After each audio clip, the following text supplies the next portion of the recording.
I'm Chad Reed. I'm Hilary Langer. I'm Gil Jenkins. I'm Guy Van Sickle. And this is Climate Positive. In today's conversation, Guy and I are joined by Matt Loszak, CEO and co-founder of Aalo Atomics, a company working to pair next-generation nuclear power with the soaring energy demand from AI-driven data centers. We talk about his journey from software founder to nuclear entrepreneur, why he thinks nuclear has been so misunderstood, and how smaller, factory-built reactors could help deliver reliable, clean power quickly and cheaply. This episode marks a couple big milestones for Climate Positive. It's our 100th episode, and my final time behind the mic as co-host. This show has been one of the most rewarding parts of my work, giving me an excuse every few weeks to sit down with some of the smartest, most mission-driven folks in climate and energy. So as we mark 100 episodes, I want to say a very personal thank you. Hosting Climate Positive has been a privilege and a joy. Your feedback, questions, and encouragement have shaped the conversations we have on this show and reminded me that there's a real community participating on the other end. Although this is my last episode as co-host, Climate Positive will absolutely continue. Our expanded team of Gil, Hilary, Guy, and Kenny have some terrific guests lined up, and I'm excited to join you as a listener for this next chapter. So with that, let's get into our conversation with Matt Loszak of Aalo Atomics. Matt, thank you so much for joining us today. Hey, thanks for having me. You have a very accomplished but unconventional background for the CEO of an advanced nuclear manufacturer startup. You were a software entrepreneur before jumping into nuclear.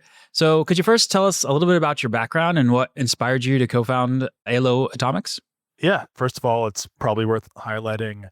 I studied nuclear engineering and physics in university, so I was kind of more of a bandwagon software person getting back into nuclear after a bit of a hiatus. But kind of rewinding all the way, I first got interested in nuclear when I was a kid growing up in Ontario, because we actually used to have a lot of coal power plants, and I lived through the coal to nuclear transition. So there was like 62 smog days per year. I had pretty bad asthma. I'd go to the hospital for it sometimes. But yeah, fortunately, the government decided to turn off all those coal plants, and we went all in on nuclear. And lo and behold, smog days went to zero and my asthma went away. And I thought, my God, nuclear is incredible. So I studied nuclear engineering and physics in university and thought about starting a nuclear company when I graduated, but Fukushima had just happened. So I thought, maybe not the best time to start a nuclear company. So that's when I taught myself to code. I still really wanted to do a startup. And so taught myself to code, Googling how do you build an app, how do you build a website. Some degree of my physics and engineering degree had helped with coding. We'd done kind of a lot of Python or MATLAB and things like that, but it was very different learning HTML, CSS, JavaScript. I did PHP, which was kind of a little bit of a interesting choice. Yeah. And so did two software companies. The first one got millions of users, but didn't have the best business model. So the next one I thought, okay, it has to actually make money. So started something kind of like Rippling or Gusto for Canada. It's called Humi. It's essentially HR payroll benefit software for Canadian businesses. And we processed over $10 billion of payroll. We sold the company for kind of low nine figures. But around 2021 or 2022, I was starting to think maybe now is the right time to start the nuclear company. It still wasn't obvious. I mean, we were still shutting down gigawatt scale nuclear plants globally. And I was thinking to myself, what are the odds that a startup can have success if we can't even keep multi-billion dollar paid off assets alive in the nuclear space? But it felt too meaningful not to do. I think nuclear is the most misunderstood technology probably of all time. And so I wanted to dive in and try to help push it forward and reunite with it after the short hiatus in software. So yeah, and the rest has been history. And how did you come up with the name? Is it Aalo or Aalo? I've listened to a few of your interviews and I don't remember, but how'd you go with the name? How do you say it? It's Aalo. It means the light in a few different languages. So kind of Persian or Bengali. And I thought it would be a nice nod also because my now co-founder and CTO, Yasser, is Bengali. And the kind of initial technology selection was a reactor that he was developing at Idaho National Lab. And we've really evolved the design a lot since then. That it's kind of 300 times the power output and twice the physical size. And there's a lot of changes to make it a good fit for powering data centers. And I'm sure we'll get into that.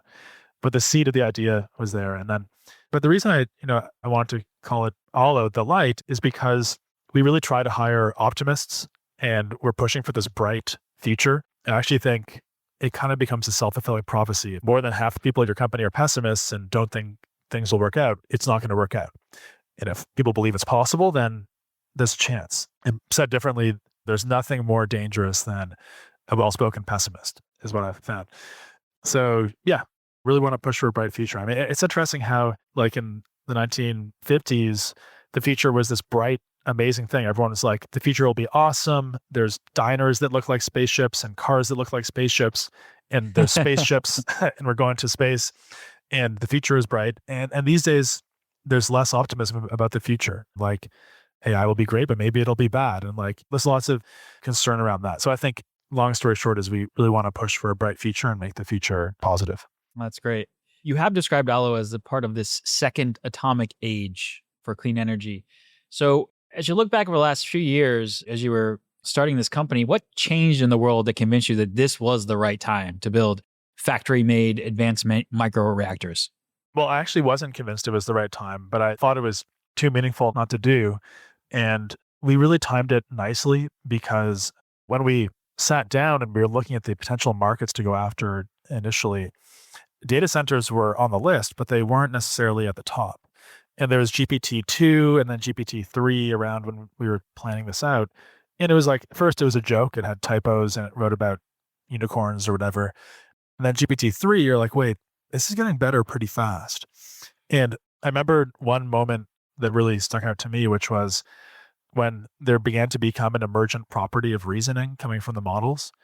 So for example, GPT-2, you would give it this thing of saying, here's the case study. So you say, I'm on my chair in my living room.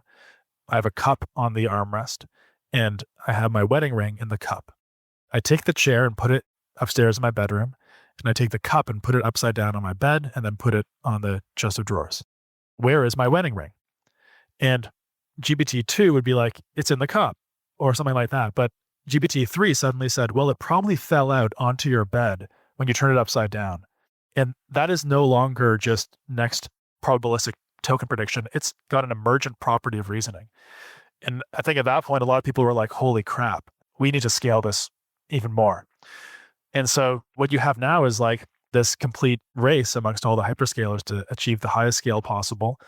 And this requires a lot of energy. So the scale of demand is 40 gigawatts in the US alone in the next 5 years. And that's like creating 40 new cities worth of power in a 5-year period. And the last time that happened was never. So we timed things nicely because nuclear is a really beautiful solution for their needs there. I mean, renewables are great, but they use 100 times more land.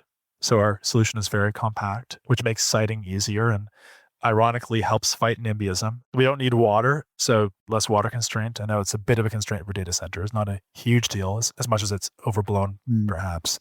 And then we don't need a magma pocket like geothermal or fast moving water like hydro.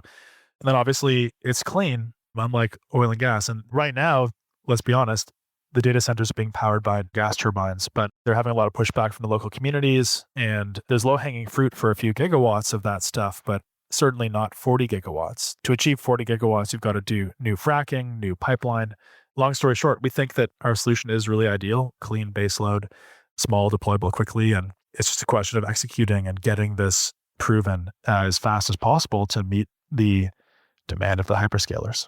And Matt, the regulatory environment for nuclear energy seems to, have improved under the administration's May 2025 executive order mandating the 18-month NRC review timelines, designating data centers as critical defense facilities, and then, setting this broader 400 gigawatt nuclear target by 2050. How has that type of policy regulatory prioritization impacted your team?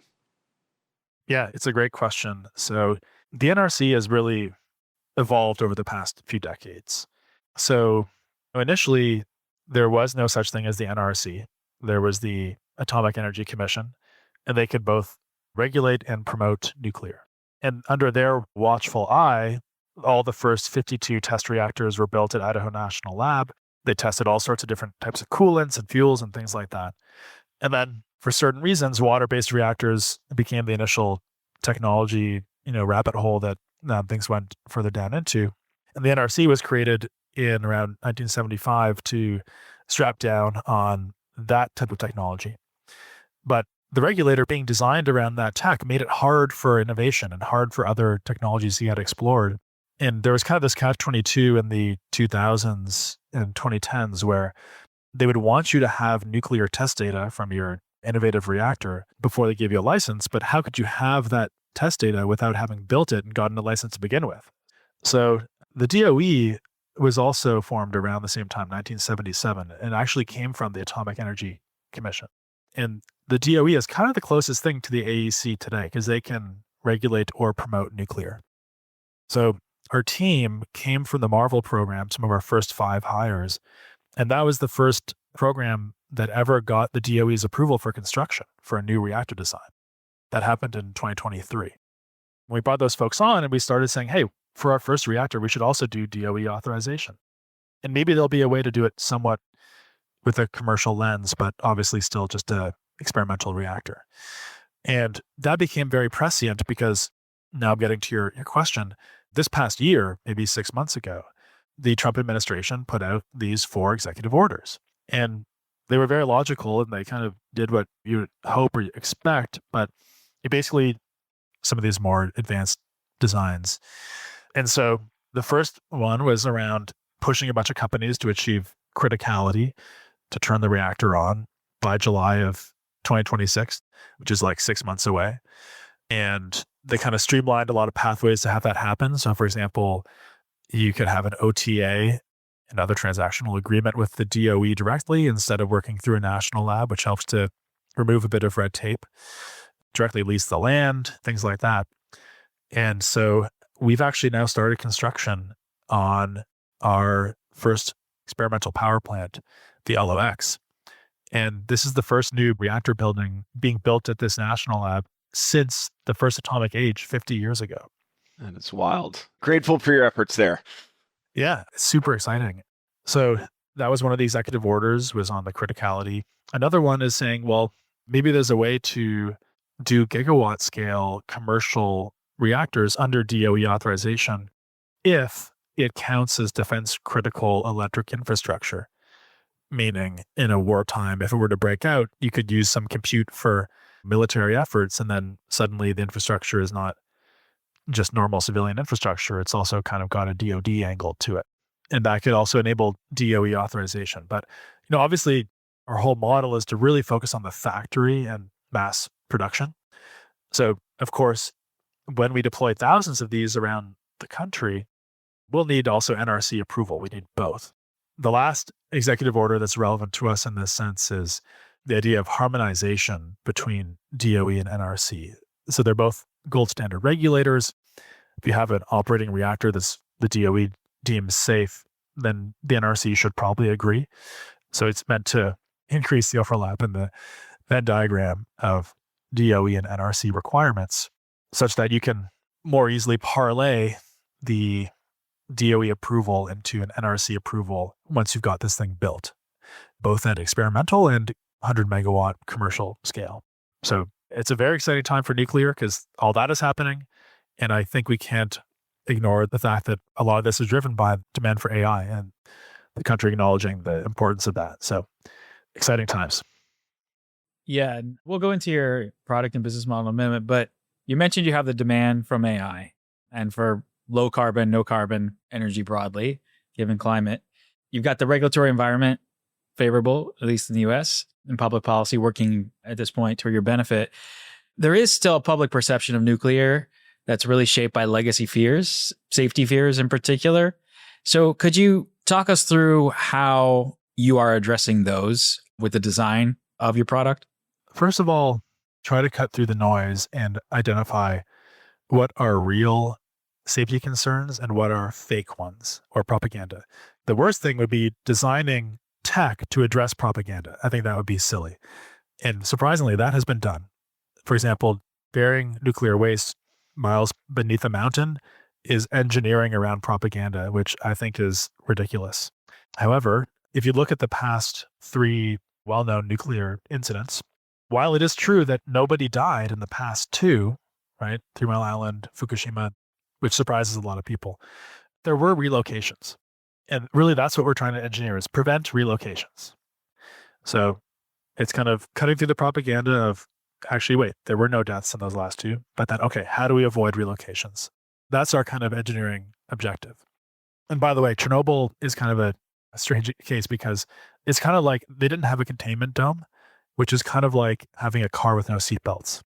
So you can very easy to just make that change and say, okay, this can be made much safer that way. On the topic of safety, so nuclear today is as safe as solar and wind on a deaths per kilowatt hour basis, which is a morbid statistic, which is like how many people die for every unit of energy that is produced.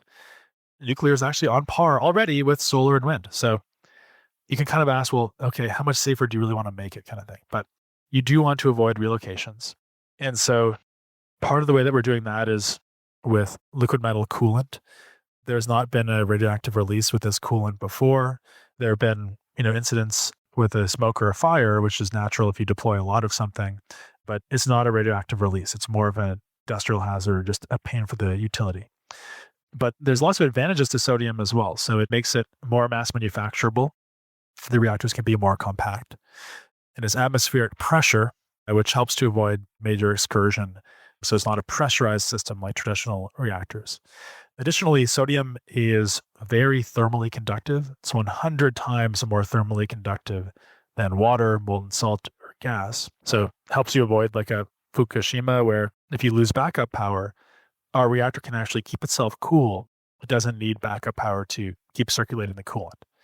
So there's things like that that help optimize the design. But just coming back to the topic of Chernobyl, for example, right? So there were 45 deaths immediately.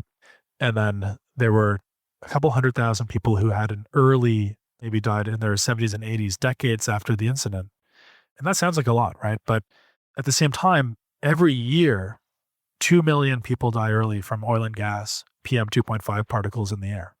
So again, I'm not saying 200,000 deaths from Chernobyl is okay, but I'm saying we have to put this into perspective and optimize for the safest thing for humanity. And this is from me where I had asthma and it went away when we went to nuclear. Like people don't often realize nuclear cleans the air. And actually, it also produces medical isotopes that help fight cancer. So it's the only energy source that has a net negative death count, if you consider that, right?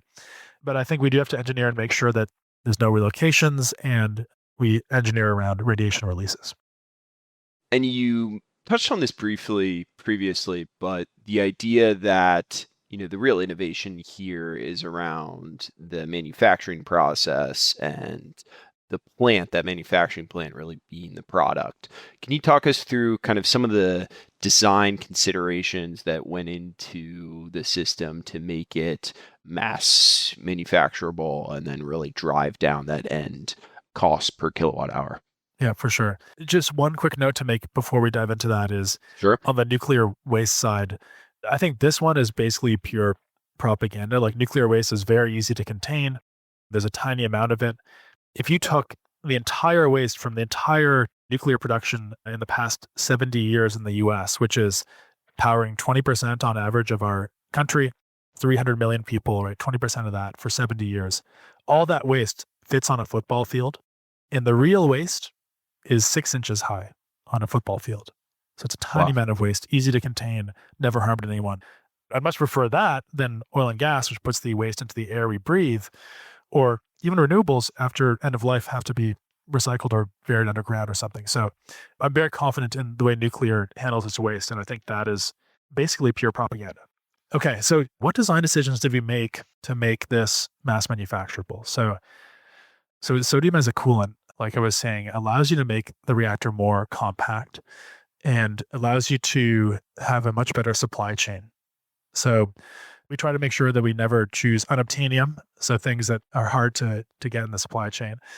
And part of that, for example, atmospheric pressure, that means our vessels can be less than an inch thick, like 5/8 inch, 316H grade stainless steel. Traditional PWRs, pressurized water reactors, need 6-inch thick vessels that are very hard to make, have like a 6 to 12 month lead time. And on the contrary, we can plate roll our own vessels in our factory in hours, not 6 to 12 months. Secondly, a water-based reactor of the same power output would be twice as long. And you have to think not only about mass manufacturability, but also transportability. And some of our competitors, I won't name names, but finished their reactor design and then realized it was too long to ship on normal roads without taking down power lines. So ours would be like half the length with the same power output. And then again, this is kind of tied to your question, is supply chain. We chose off the shelf uranium dioxide fuel, not TRISO, not HALEU. These are like higher enrichment or special chemistries, which have certain advantages, but then the supply chain is really poor for those. And we think that'll be a mistake in terms of scalability to stand a chance at servicing even a fraction of the demand of these hyperscalers, at least for the next 5 to 7 years. So those are a few examples. And what I want to highlight there is like one of our competitors is publicly traded and they achieved a 24 billion market cap. But what's surprising is they are a fully remote company. They don't have a factory. And so to us, this seems like the wrong strategy. We've learned from SpaceX and Tesla that vertical integration, taking control over how things get made, is the solution to better economics, a bigger moat, and proving technology and really achieving certainty on schedules and timelines. If you look at Vogtle, the last nuclear plant built in the US, it was 10 years over schedule and $15 billion over budget, because it was kind of a similar model where there was a designer who then sent the design to dozens of suppliers, each with their own factory. And they made all these modules, which then came to site and didn't fit together properly. And lo and behold, there were reworks and slowdowns. So we tried to bake in DFMA, design for manufacturability and assembly, into the reactor design and the plant design, the whole balance of plant as well. We make it in the factory to the highest extent as possible. And that way, we take raw materials in to our factory and we output modules like 40 or so per pod. And we know those modules will fit together because we've done that work in the factory. It's a bit more ambitious. It takes more capital. We spend half our capital in the factory and half on the product.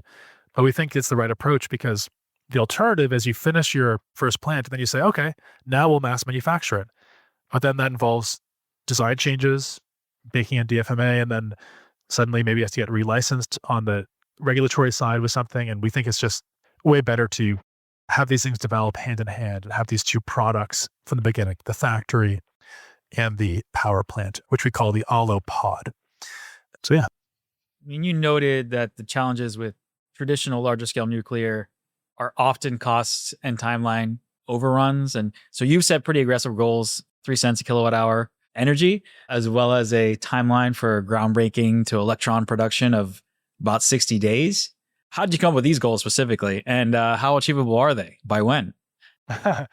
Yeah, the company mission is 3 cents per kilowatt hour. So it's not our first of a kind mission or anything like that. I think we'll be like around 15 cents initially per kilowatt hour and come down to maybe 7 of a kind with our first product. In the long term, we want to find the right balance of economy of numbers and economy of scale.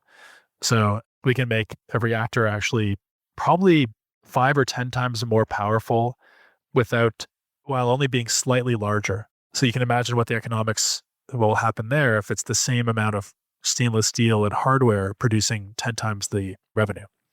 Right. That's kind of our thinking on the LCOE target of 3 cents per kilowatt hour, which we think is doable at scale with the right product. And again, this has not been possible in the past because there wasn't enough demand from a single type of customer, from a consistent type of product that would allow you to come down a cost curve in mass manufacturing. Every other reactor built in the US in the past 70 years is bespoke. They're all kind of one-off and so on. So how could that ever come down in cost? That's our thesis. We think there's something special here in terms of the environment is different, and from that, something new can emerge. And then in terms of July next year, we're not going to have an entire power plant done by then. What we're going to achieve is zero power criticality. So what that means is we're going to manufacture the vessel, buy the fuel, it'll be full scale, there'll be a building. So it'll be, reactor operators, everything we've done ourselves at full scale. If other competitors claim they're achieving criticality without having done it all themselves, I don't really count that personally. And there's some interesting marketing happening right now in the space around that. But yeah, we will have built it all ourselves. It'll be full scale. And What zero power criticality means is it's kind of like getting in your car and turning the ignition, but not yet hitting the accelerator. So the reactor will be started up, so to speak, but it's not going to be producing very much electricity and not very much radiation. So that's what's happening there. But yeah, one more thing worth mentioning is we're pretty unique in the sense that we're doing DOE authorization for this experimental plant, which will not only produce heat, but it'll also actually have a turbine, produce electricity, and power a data center. And we think this might be the world's first co-built nuclear plant and data center. Love it. And can you remind us what date in the future you expect to be fully energized next to a commercial data center? This could happen end of next year, early year after. So this will be 30 megawatt thermal, 10 megawatts electric, which is one reactor and one turbine. Our commercial product is 5 reactors, one turbine, 50 megawatts electric with 150 megawatts of thermal coming from the 5 reactors going to a single 50 megawatt electric turbine. That's the Aalo Pod.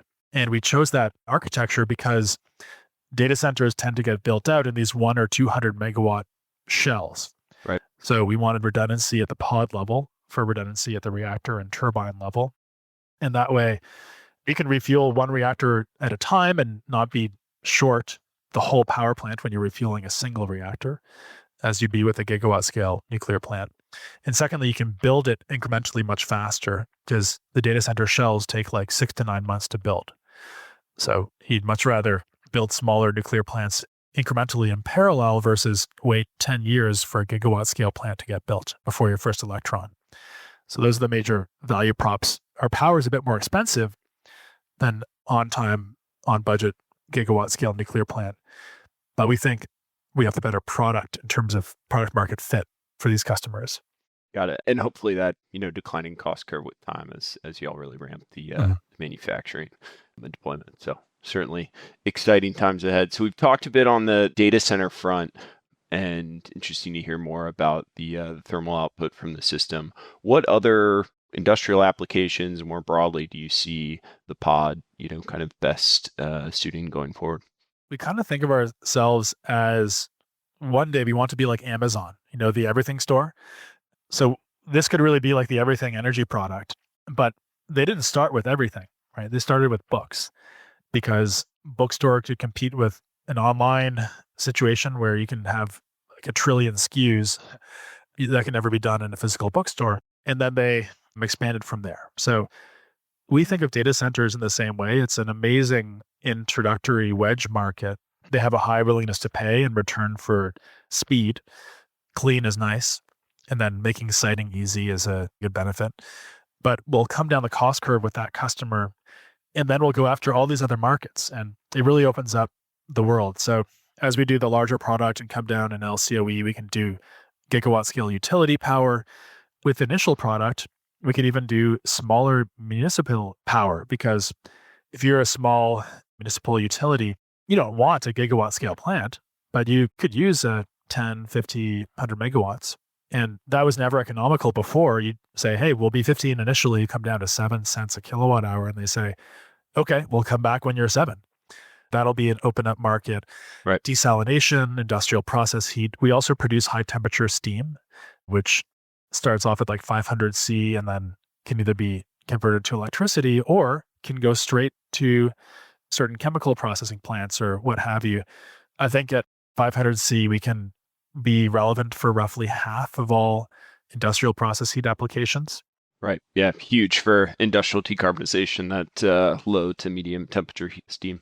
Yeah. And then for the rest, we could maybe use electricity to get to higher temps. It's a bit more expensive there. And then desalination is interesting because in Texas, where we're based, they use a lot of water for fracking and things like that. So we can help to do manufactured water as well and clean up some of the oil and gas mining processes and so on. So it's really exciting. But one more thing I want to say, it's wild to say this on a podcast.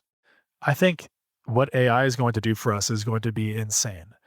And this comes back to the light optimism. I know a lot of people are like, it's going to be terrible, but I actually think there's going to be so many cool things that happen in the next 10 or 20 years with AI, especially as we hopefully power a lot of it. So for example, people might not need to work anymore. Work might be optional. AI might solve all disease. Maybe our loved ones will be kept alive for longer. You guys saw how it went from text generation to image generation to video. There's some talk of video games that you describe a world and you can just go walk around in that world in this real time photorealistic video game. I mean, Star Trek, they called that the holodeck, I think. yeah, right. And then speaking of Star Trek, like once it starts to discover new physics, imagine the technology that could be available to us. I mean, maybe there'll be anti-gravity boots. You can go walk on water or fly around the sky or something like Iron Man. So I think the future is going to be very good. And it's just crazy how society right now is built primarily upon dead plants and dinosaurs, of which there's only 100 or 200 years remaining of supply if we were to use all of it.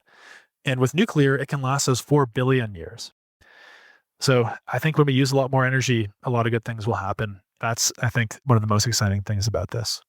Well, sticking to this optimistic future where the Terminator doesn't kill us all, you've raised now over $100 million and obviously have pretty aggressive ambition. So let's say we're in 2035, AI is good for the humanity, you're growing. What does your company look like then? How many pods have you deployed? How many gigawatts online? What is your role in global energy supply? Our goal is to have these gigawatt factories deployed around the world. Initially, we're trying to get to a few gigawatts per year, which is ambitious, but also kind of not, in the sense that the biggest solar factories produce 150 gigawatts per year of capacity. Now, that is not as high capacity factor, and there's lots of stipulations, obviously. But I think if this demand growth continues, then we should be positioning ourselves to potentially have factories that can even do 10 or 100 gigawatts of nuclear per year, maybe per factory, maybe in different locations around the world as well. I think it's going to be really interesting to see what happens with data centers in space, because when you put solar panels in space, they achieve like 4 to 10 times the output without the atmosphere or nighttime clouds. And Starlink can use normal solar panels because the economics of a Starlink satellite is such that it can burn up in the atmosphere every 3 or 4 years, and they just put new ones up there. Same with GPUs. GPUs get replaced on that cadence. There'll be interesting questions around the rest of the infrastructure for cooling and things like that. I think a lot of people think that inference will largely happen in space while training will happen on Earth, because for training, you got to send the whole internet updated data all the time, and that would clog up the entire Starlink infrastructure if that was done in space. So, and then also probably in 100 or 200 years, we'll be using so much energy on Earth that the waste heat alone and the heat from consumption of energy will cause too much warming on the planet. So we'll have to do energy generation and utilization in space probably within 200 or 300 years. Otherwise, we just literally overheat the planet, like forgetting CO2. So I think there's things like that that'll happen on that time scale. I know you asked more about 10 years. And I do have theories as to how AI will remain positive for humanity and not do the Terminator scenario, but that's probably out of the scope of this conversation. Maybe over a beer. We'll have you back on to discuss that. Well, Matt, thank you so much. We're almost done, but first we have the hot seat. So we're going to ask for your immediate reactions to the following statements or questions.